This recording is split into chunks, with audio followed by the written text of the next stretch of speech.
Mga Lods, magandang araw sa inyo. So sa video pala na ito is i-walk through ko kayo doon sa huling araw ko doon sa Korea. With my family syempre. Syempre kailangan din namin umuwi dahil dito talaga yung buhay namin. And then tinataguyod ko sila dito. So yung araw na yun, Lods, yun yung the day after na umiyak yung nanay ko habang kinakanta yung Stuck on You, diba? So nasa city kami noon, wala na kami doon sa probinsya niya. And then umuwi kami ng hotel. Binigyan siya ng extra kwarto. Sobrang bait talaga ng TV Choso na yun, sobrang thank you talaga. So kinaumagahan mga Lods, nagsimula ang araw namin nang nag-breakfast kami ng nanay ko. Kaming dalawa lang. Wala yung family ko kasi, syempre, responsible ang misis ko.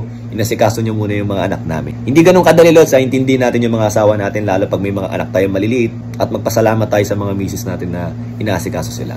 So, may binibit kasi na oras yung nanay ko para maging healthy siya ulit sa pagkain, sa pag-inom ng vitamins. So, kaming dalawa muna yung nag-breakfast. Then after nun, syempre, nag-breakfast din kami ng misis ko. After namin mag-breakfast lahat, meron kami mga hinabol na mga bibilhin, mga binilin ng mga kapatid ng misis ko, yung mga ibang kaibigan. So yan, para silang model, nagmamadali kami niyan. So ang plano is pupunta kami ng Seoul Tower. Actually, Lods, yung araw na yan, napakabigat ng emosyon yan. Pero hindi na namin pinapahalata. Nakangiti kami, nakasmile kami. Kasi masaya kami, nakita kami ulit eh. Pero syempre may konting lungkot na kailangan namin ulit magpaalam sa isa't isa. Kita nyo naman sa itsura ng nanay ko, di ba? Although, kailangan namin i-enjoy yung araw na yan. So nag-cable car kami, papunta sa Seoul Tower. Tapos, paakyat yun eh. Maglalakad ka pa pala paakyat. So, may video niyan sa TV Chosun na inalalayan ko yung nanay ko kasi nga, yung resistensya niya hindi pa ganun kalakas eh. Hindi pa talaga nakaka-recover. So, nagpicture kami sa Seoul Tower. Pero syempre, hindi pa naman ako makakauwi nang hindi nagpaparamdam sa akin ng lola ko. So, yung lola ko, sinasamahan ko kasi sa weekends yun na umakyat ng bundok and then kukuha kami ng mineral water. So, may bag kami, ang lalaki ng bag namin. Tapos may mga bote ron, ilalagay namin yung tubig doon, mineral water. So, yun yung drinking water namin sa bahay. So, dito sa Seoul Tower, meron din silang ganun, pero nakagripo na. So, uminom kami. Kumbaga, huling alaala ng lola ko, na kahit hindi kami nagkita, at least, na-feel ko siya. Tapos dun sa Seoul Tower, mga Lods, paikot kasi yun, di ba? So, makikita mo ron, kunwari dito, pag diniretso mo raw to sa Tokyo, may nakasulat eh, kung ilang miles away. Pag inikot mo, sa Sydney daw, ganyan. And then, natapat kami sa Manila. Sabi ko sa nanay ko, Ma, yan diretsuhin mo lang yan. Nakikita mo, ilang kilometers lang yan.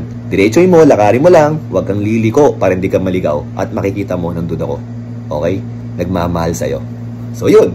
Alam mo yung lambingan namin ganun na very precious na talagang alam kong i-cherish ko yung mga moments na yun. Tapos bumili kami ng lock, sulat mo yung pangalan nyo, tapos lagay mo sa bridge or doon sa mga puno, mga artificial na puno. So may 5 puno ron eh. Sa gitna ko nilagay yun mga Lods. Sa mga Pilipinong nandyan, kung gusto nyo makita, nasa gitna yun.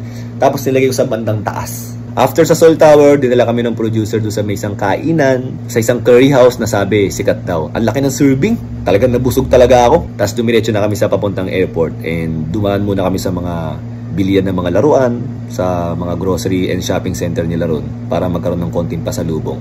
Nagmamadali na kami pumunta ng airport kasi sobrang kulang ng oras. Doon sa airport, nag-aantay yung pinsan ko, si Ate Yongju. Kasi ang istorya naman niya, nung nawala ako sa Korea, hinanap niya ako. Sabi niya, ba't si Junyong hindi ko na nakikita? Parang ganun yung sabi niya.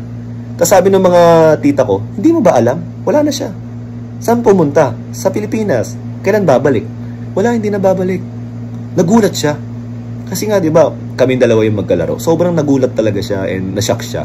So, sa pagkakataon na yan, sabi niya hindi daw siya papayag na hindi niya ako mahatid. Wala yung lola ko, na which is siya yung nagatid sa akin dati, di ba, lola ko and nanay ko. Ngayon, yung pinsan ko, ang nagatid sa akin, pati yung nanay ko naman. Pagkatapos, nagpicture kami ng producer, yung staff niya, and kaming dalawa ng nanay ko. Which is kami naman yung talaga yung involved dun sa may episode ng Mother's Spring Day. So, nung pauwi na kami, nagbababay na, siyempre, bumuhos pa rin yung luha. Kahit na medyo malungkot, meron pa rin ngiti. Kasi alam mo, ngayon, pwede mo na siya makausap, pwede mo na siya makita, anytime, i-video call mo, di ba? At least meron na kayong contact. Yun na yung parang pinakabaon at premyo sa pagkikita namin ulit. Actually, parang ayoko nga matapos yung araw na yun eh. Pero wala eh, kailangan talaga, di ba?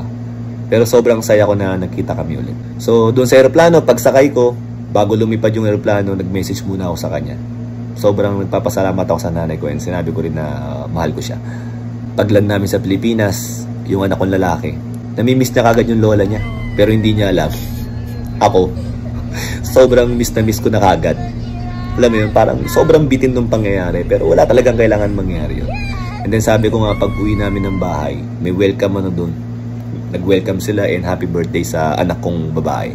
Sakto nga, nag 6 years old siya pagland namin ng Pilipinas. And then yun nga yung sinasabi ko na parang nilalaro tayo ng tadhana, di ba? 6 years old din ako lumapag ng Pilipinas, di ba? So nakikita ko yung anak ko, hindi ko kayang hindi ko siya kayang mawala for 31 years. Tinitingnan ko yung anak ko. 6 years old siya. Sobrang sakit sa akin siguro nun, di ba? Sobrang sakit. Kaya nga iniisip ko kung ako nangulila, na trauma sa pangyayari, at nasaktan, doble sa mga nanay natin yun. Kasi mas naiintindihan nila yung pangyayari. At that time, hindi ko nga naiintindihan ng lubusan yung mga nangyayari. Basta ang alam ko lang, masakit sa akin, malungkot ako, at gusto kong makita yung nanay ko. Ayoko mawalay sa nanay ko. Pero syempre sa nanay ko, mas alam niya yung mga nangyayari. The more you know, diba? The more pain. Kung meron tayo nararamdamang sakit, lalo sa mga nanay natin. Kaya nagkita kami, ayoko na mag-sorry siya. Hindi ko man naramdaman yung dinanas niya, pero kahit papano, naiintindihan ko pag tinitingnan ko yung anak ko. Again, yung sinasabi ng mga magulang natin na maintindihan nyo yan pag nagkaroon kayo ng anak. Well, naiintindihan ko na nga kasi meron na akong anak. So mga Lods, pagdating ng Pilipinas, sobrang saya ng mga taong nakapaligid sa amin sa mga pangyayari nangyari sa buhay namin, ng family namin. Siyempre, hindi lang naman sa akin. Lagi kong kasama yung misis ko dyan. Hindi pwedeng ako lang. And sobrang saya din ng tatay ko na nakita ko yung nanay ko na which is yun naman lagi yung bili niya. And yung stepmother ko na sobrang proud sa akin na naalagaan niya ako and hanggang sa makita ko yung totoo kong nanay. So yun lang mga Lods, sana kahit paano na-enjoy nyo yung kwento ko na to sa walkthrough ng huling araw ko sa Korea. And hopefully, magkita kami ng mas maaga ng nanay ko ulit. So yun lang mga Lods. Thank you!